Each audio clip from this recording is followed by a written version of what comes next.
more states have joined the list of states which have declared restrictions to curb the spread of COVID-19. And in this special video, I will tell you everything you need to know about those restrictions. You're watching TV9 News and I'm your host Deepak. First, let's speak about Assam.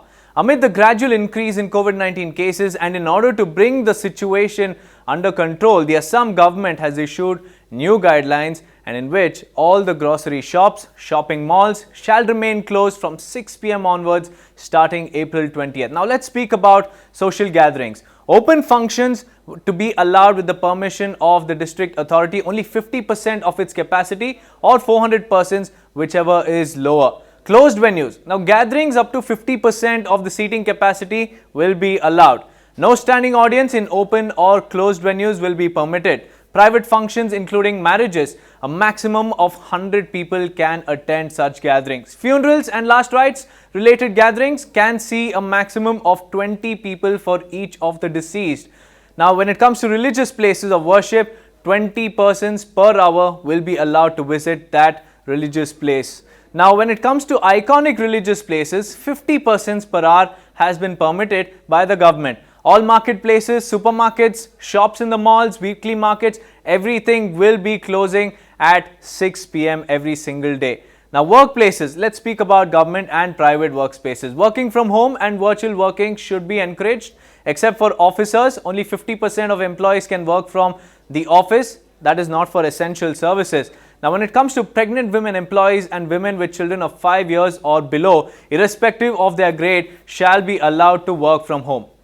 Now speaking of education institutions, government and private, a maximum of 50% of attendance can be maintained by colleges. Staggered class timings so that large scale release of students doesn't arise. No morning assembly or special assembly in the educational institutions. Preference will be given to online mode of teaching for primary classes.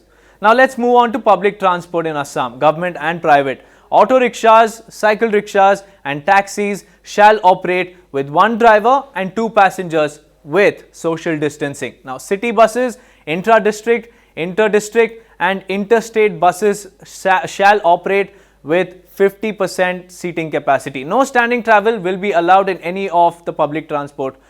Now speaking about Jharkhand, the government has announced a 6-day lockdown in the state starting from April 22nd to April 29th. Now this decision was taken at a high-level meeting with the Chief Minister.